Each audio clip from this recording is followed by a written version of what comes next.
Era meia-noite em Lisboa, e o barulho ecoou como um grito na rua estreita do Bairro Alto.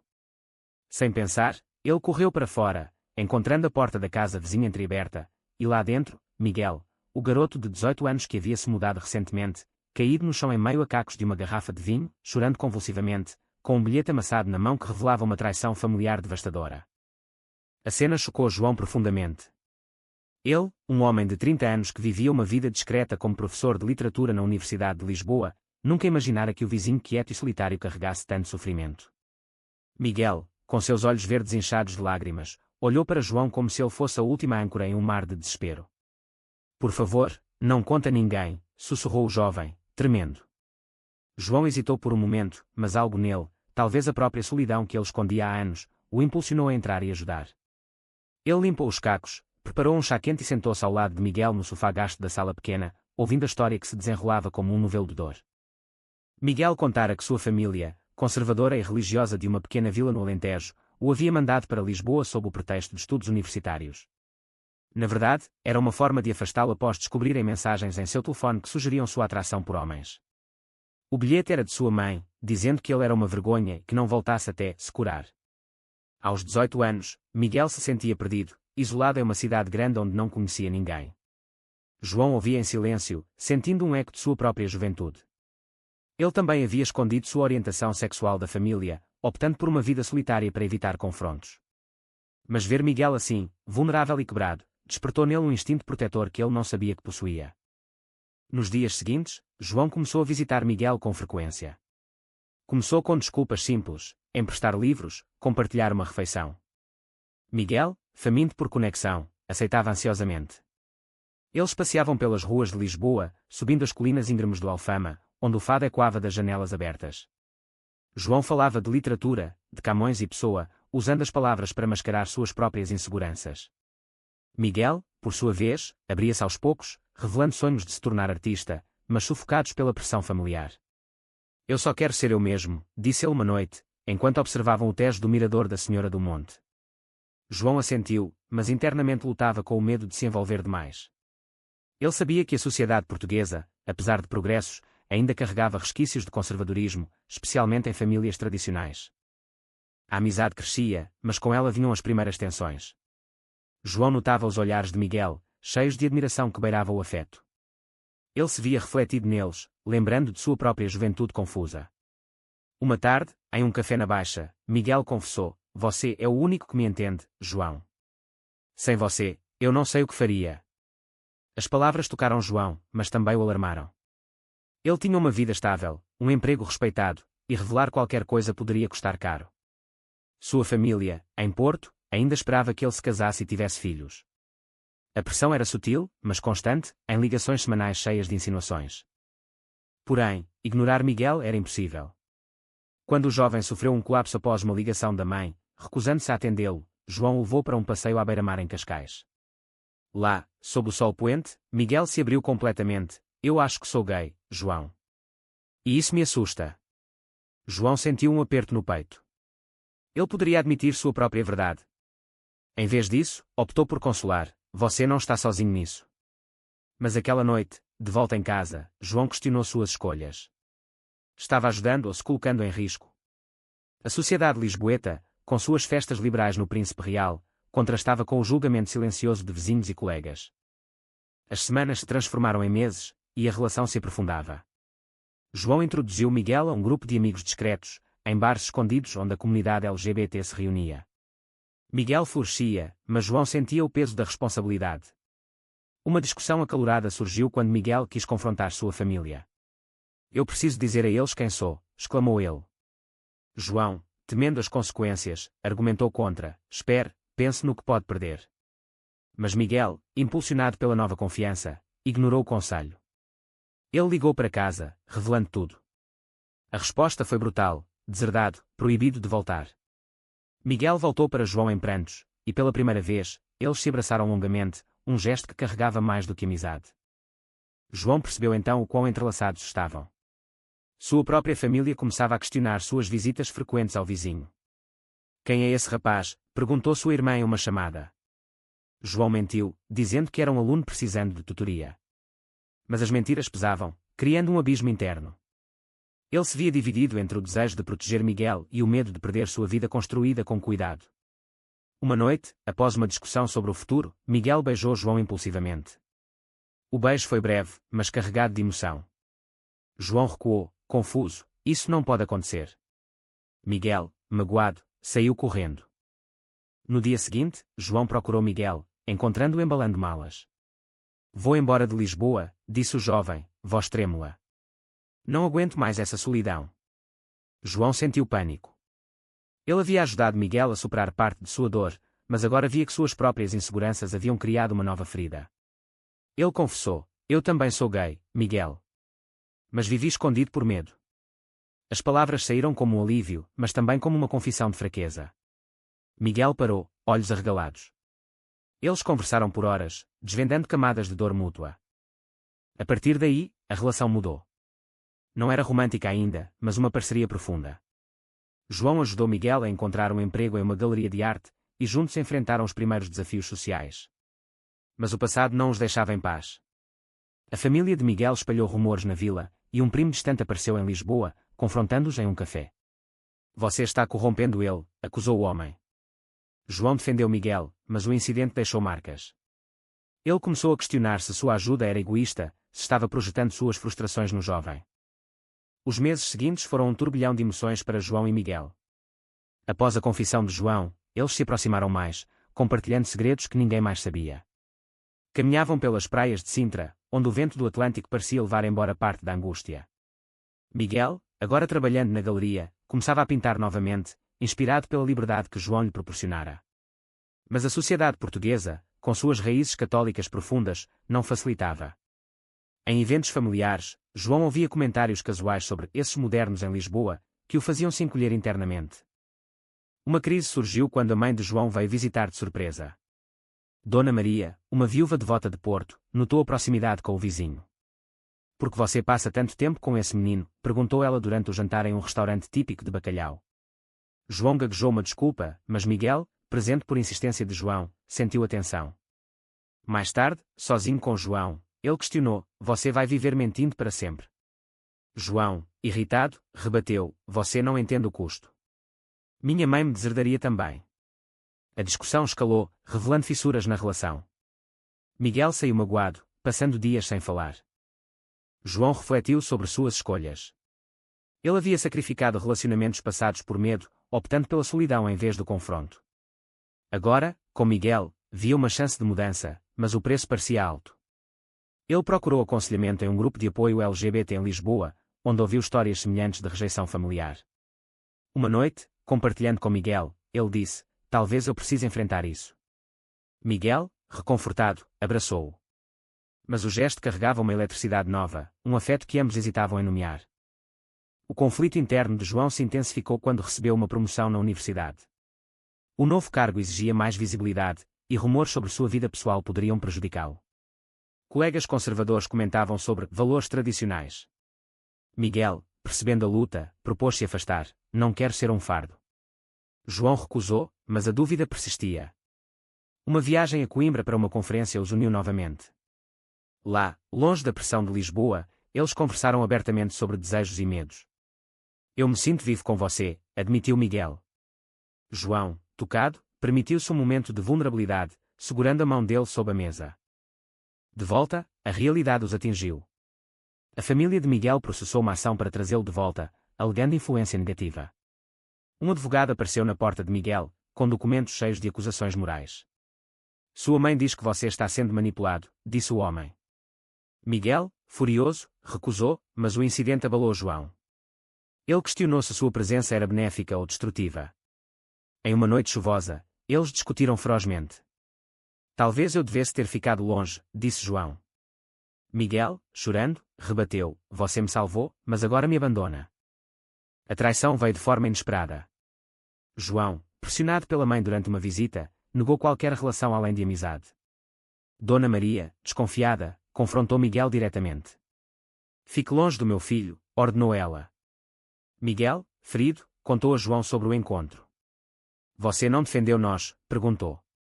João admitiu sua covardia, e Miguel, decepcionado, saiu para a noite. João o procurou em vão, sentindo o peso da traição que ele mesmo causara.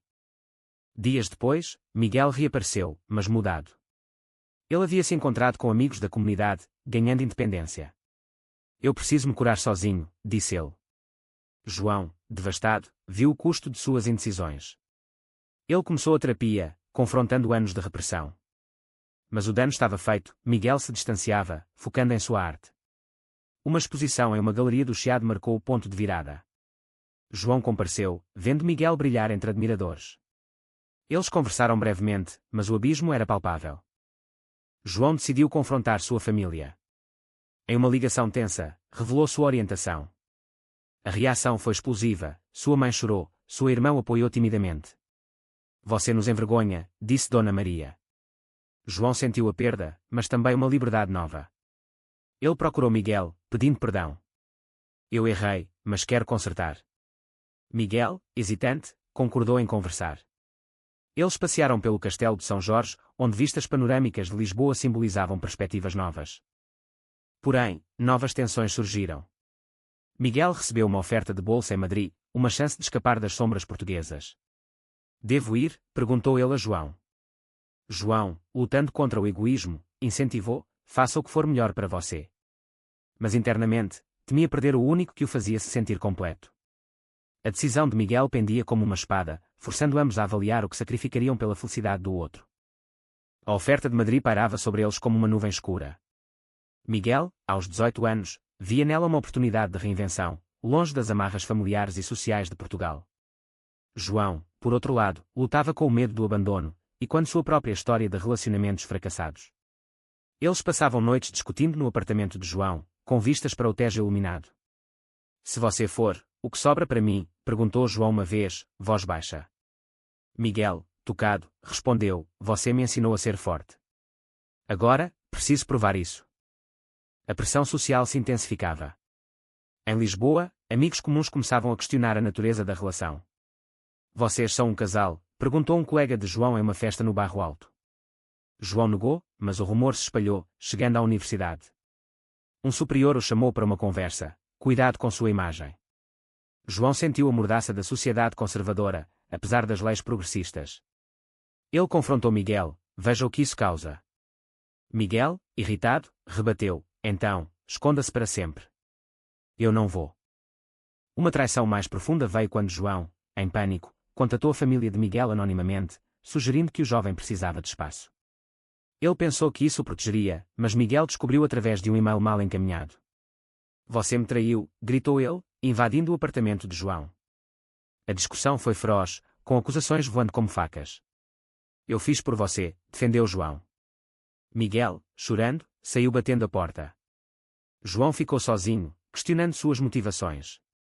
Era amor ou controle? Dias de silêncio seguiram. João mergulhou no trabalho, lecionando sobre temas de identidade em pessoa, mas as palavras soavam vazias. Miguel, por sua vez, preparava-se para a exposição final na galeria, canalizando a dor em telas vibrantes. Uma noite, ele ligou para João, venha ver meu trabalho. João foi, encontrando pinturas que retratavam sua jornada, solidão, amizade, traição. Uma tela central mostrava dois homens de costas, olhando o horizonte. Somos nós, disse Miguel. Eles se reconciliaram parcialmente, mas o dano persistia. João decidiu uma mudança radical. Ele pediu demissão da universidade, optando por freelancing em escrita, para viver mais autenticamente. Sua família, após o choque inicial, começou a se aproximar timidamente. Sua irmã visitou, oferecendo apoio. Você merece ser feliz, disse ela. João compartilhou isso com Miguel, que sorriu pela primeira vez em semanas. Mas a bolsa em Madrid ainda pendia. O clímax veio em uma viagem a Porto. João levou Miguel para conhecer sua cidade natal, confrontando o passado juntos. Lá, encontraram Dona Maria, que, após uma conversa tensa, admitiu seu medo, eu só queria proteger você. Miguel, observador, viu paralelos com sua própria mãe. A visita terminou em lágrimas, mas com uma semente de aceitação. De volta a Lisboa, Miguel decidiu recusar a bolsa. Quero construir aqui, com você. Mas a alegria foi curta. Um acidente de carro, causado por um motorista distraído, feriu Miguel gravemente. João correu para o hospital em Santa Maria, onde esperou horas angustiantes. Vendo Miguel na cama, pálido e frágil, João percebeu o quão preciosa era sua conexão. Não me deixe, sussurrou ele. Miguel, acordando, apertou sua mão. Nunca. A recuperação foi lenta, forçando ambos a reavaliar prioridades. João cuidou de Miguel, pagando o preço em noites insones e trabalho perdido. Durante a convalescença, conflitos internos ressurgiram. Miguel questionou se valia a pena o sofrimento, e se isso for um erro. João, fortalecido pela crise, afirmou: o erro seria não tentar. Eles exploraram terapia de casal, lidando com questões de idade e poder. A sociedade ao redor, com suas olhadelas e sussurros, testava sua resiliência. Um artigo em um jornal local sobre relações controversas os mencionou indiretamente, causando escândalo na família de João. Com Miguel recuperado, eles enfrentaram o mundo de frente. João publicou um artigo sobre identidade LGBT na sociedade portuguesa, expondo-se publicamente. As reações foram mistas, apoio de progressistas, críticas de conservadores. Sua mãe ligou, chorando, porquê? João explicou pacientemente, plantando sementes de compreensão. Miguel, inspirado, organizou uma exposição temática sobre aceitação, convidando famílias afetadas. Mas novas traições surgiram. Um amigo de João, invejoso, espalhou rumores sobre manipulação, alegando que João explorava a juventude de Miguel. O boato chegou à galeria, custando a Miguel uma parceria. Furioso, Miguel confrontou João: seus amigos me veem como uma criança. João, defendendo-se, revelou sua própria insegurança: eu temo que você me veja assim também. A discussão levou a uma separação temporária, com Miguel mudando-se para um quarto alugado. João sofreu sozinho, questionando todas as decisões. Ele viajou para o Algarve, buscando clareza nas praias douradas. Lá, refletiu sobre o custo, perda de estabilidade, alienação familiar, dor emocional. Mas também ganhos, autenticidade, amor. De volta, procurou Miguel, encontrando-o em um café no Rossio. Eu errei novamente, admitiu. Miguel, suavizado pelo tempo, perdoou: nós dois erramos. Eles reconstruíram devagar, estabelecendo limites. João ajudou Miguel a reconectar com sua família, mediando uma ligação. A mãe de Miguel, relutante, concordou em uma visita. Em Évora, o encontro foi tenso, com acusações e lágrimas. Você mudou meu filho, disse ela a João. Miguel defendeu: ele me salvou. A reunião terminou sem resolução, mas com uma porta aberta. A pressão social culminou em um protesto LGBT em Lisboa, onde eles marcharam juntos. Enfrentando olhares hostis, sentiram a força da comunidade. Mas um incidente violento, com agressores homofóbicos, os abalou. Miguel foi empurrado, João o protegeu, levando a uma briga. No hospital novamente, eles juraram resiliência. João sacrificou mais, perdeu contatos profissionais, mas ganhou aliados novos. Miguel, por sua vez, abriu mão de sonhos solitários por uma vida compartilhada. Eles se mudaram para um apartamento maior no Príncipe Real, simbolizando compromisso. Mas dúvidas persistiam. E se a sociedade nunca mudar? Perguntou Miguel. João respondeu: então mudamos nós mesmos. Uma reviravolta veio quando a mãe de João adoeceu. Ele viajou para Porto, levando Miguel. No hospital, Dona Maria, enfraquecida, pediu perdão: eu estava errada. A reconciliação foi emotiva, curando feridas antigas. Miguel viu esperança para sua própria família. Com a saúde de Dona Maria melhorando, João e Miguel retornaram a Lisboa fortalecidos. Eles aprofundaram sua relação, agora abertamente romântica, enfrentando os desafios diários. João encontrou um novo emprego em uma editora progressista, onde sua identidade era valorizada. Miguel expandiu sua arte, ganhando reconhecimento em exposições internacionais. Mas o passado os assombrava em momentos quietos, com pesadelos de rejeição e traição. Um conflito final surgiu quando Miguel recebeu uma proposta de residência artística em Berlim. É uma chance única, disse ele. João, temendo a distância, argumentou contra, revelando ciúmes. A discussão escalou para acusações mútuas: você me sufoca, gritou Miguel. João, magoado, rebateu: eu sacrifiquei tudo por você. Eles se separaram novamente, passando semanas em reflexão. João consultou terapeutas, confrontando seu apego. Miguel, em Berlim para uma visita, sentiu a falta. Ele retornou, surpreendendo João em casa. Eu recusei. Quer nós. Eles se abraçaram, prometendo equilíbrio. Mas o custo era evidente: carreiras estagnadas, famílias tensas, sociedade julgadora. Anos se passaram em um equilíbrio delicado. Eles adotaram rotinas, apoiando-se mutuamente. João escreveu um livro sobre suas experiências, tornando-se voz para outros. Miguel pintou séries sobre amor proibido, tocando corações. Suas famílias, aos poucos, aceitaram, com visitas esporádicas cheias de cautela. No final, sentados no Mirador da Graça, observando Lisboa ao pôr do sol, eles refletiram sobre a jornada. Valeu a pena? Perguntou Miguel. João sorriu, cada dor, cada escolha. Mas a pergunta pairava, foi certo João intervir na vida de Miguel, ou ele deveria ter deixado o jovem encontrar seu caminho sozinho?